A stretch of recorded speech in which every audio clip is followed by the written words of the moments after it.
Hello everyone, this is Dungeon Master Blowbug coming at you with another video after a long absence. I apologize for that. I really haven't been feeling too well and up to making videos, and there's been a bunch of different stuff going on, and we will be moving soon, finally. Anyways, that's all besides the point. Now, this video is going to be about how to run a game where your players aren't just, adventurers. They're actually leaders, generals, kings, queens, diplomats, somebody in positions of power.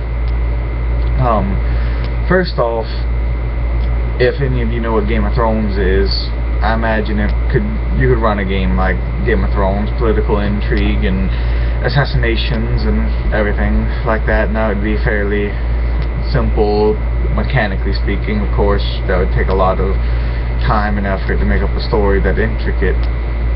But one of the main mechanical problems that a lot of people have is if your players ended up going to war as a general or a king or queen or what have you, then how to run battles, because obviously nobody wants to sit there and roll individually for hundreds and hundreds of troops on the battlefield. So I've done a small system where it is you divide each troop into groups of 10.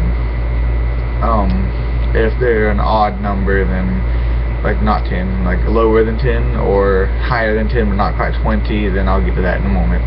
But the basic premise is divide each group into 10, and then when they're battling other groups, you roll a d10 versus the other group size, the group gets a bonus based on the level of troops in it. If you have a group of level 2 warriors, then they get a +1 bonus, and all character classes get a +1 bonus at level 1, not just level 2, because it says they're extremely rare on the battlefield and such. And if you have a group of 10 level 1 fighters, they get a +1 and to their roll. And you tally up the difference. Say you have a group of warriors, level 1 warriors, versus a group of level 1 fighters. Say the fighters roll an 11, the highest possible they can roll, and then the warriors roll a 1, lowest possible they can roll. The difference is 10. That means the fighters won the roll, so they kill 10 of the enemy and lose no one. Now let's say that they rolled a 9, the fighters did. They would kill 8 of their troops and lose 2 of their own troops. This makes it so that there's always some type of casualty, because unless they're ridiculously higher level, there's no way that you're going to go into a massive battle and not lose at least 1 troop. Now for the troop differences, you can roll, like let's say you have 5 troops, then you can roll a d6 -1. If you have 6 troops, you can roll a d6, or if you have 15 troops, you can roll a d10 and a d6 -1, like that. Just combine dice and mix dice together like that for the troops, and I found that works pretty effectively. Then you got the high ground bonuses and all that stuff works standardly, and shield troops can get bonuses versus archers, pikemen can get bonuses versus horsemen. All that good stuff can factor in there and make it a lot more fast-paced battle. And then you can factor in positioning and strategy and leadership and all that into the combat. Aside from the combat part, you can, if you really want to get into it, you can do a resource management type thing with the kingdom. So you have this much gold to spend on this much stuff, and you have this much wood, stone, food, everything that you need, and building a fort here, and that's the kind of game you want to get into. That can take a lot of paperwork, and I'm not really experienced in that department, so I'm not going to touch on that too much, because I don't want to give you bad advice. But one thing I am experienced in is weaving plot twists and stories and such. So there's a lot of obvious stories out there for leaders.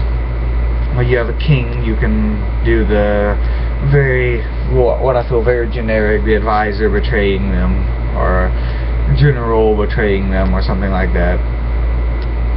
But try to be more original in that, because that's been done a lot. I mean, if your players haven't seen it before, then go right ahead and do it, because I'm not saying it's a bad story, but I mean, if your players are used to it, then it's not really going to be as fun for them or as interesting. But if you can do something like where maybe the maid of the castle is an enemy spy or assassin or something like that, who's slowly taking off the highest ranking officers, and then you have to purge your inside, and then the last place they'll think to look is at the servants most of the time. Or maybe there is someone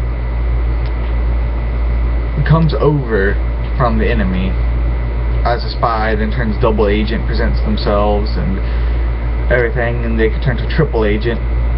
Like, they go in as a spy, tell them they're not a spy, tell them they were a spy, and they're willing to be a double agent for them, but then just trick them and then have like a triple agent thing going.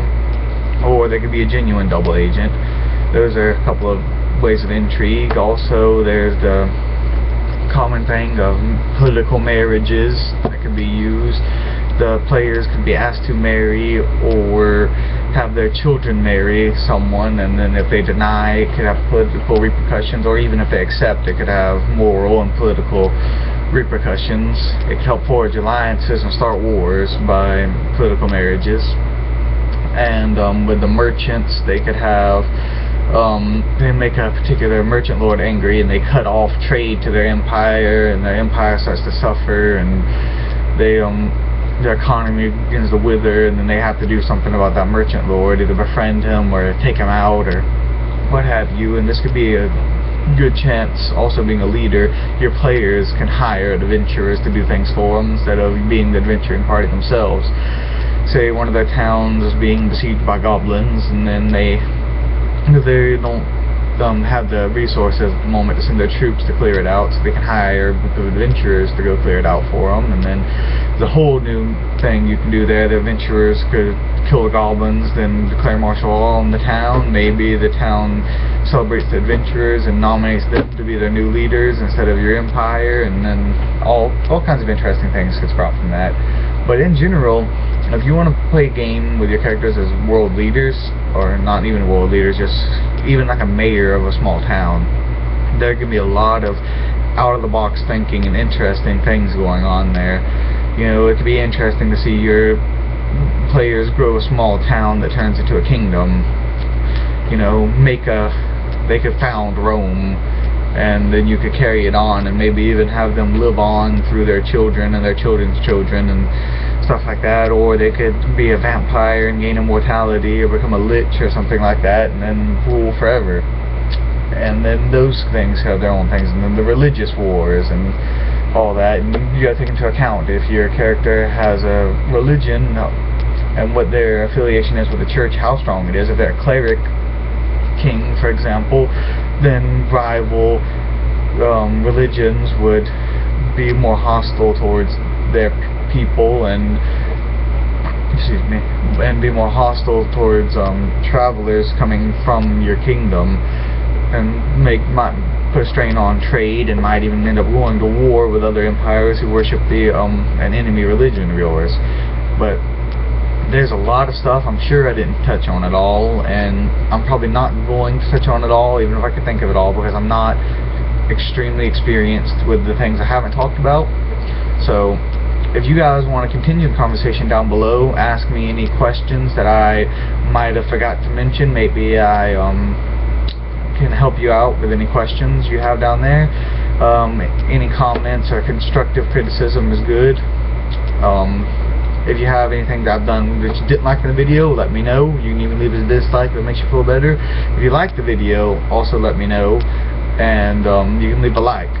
Also, if you like what you saw here, besides leaving a like, you can also subscribe, and I will try to put out more videos more regularly now, but I'm going to be moving in about a week, maybe a little bit less, so my videos will definitely slow down again. But after that, I hope to pick them right back up. But anyways, this is Dungeon Master Boba, signing off. See you guys later.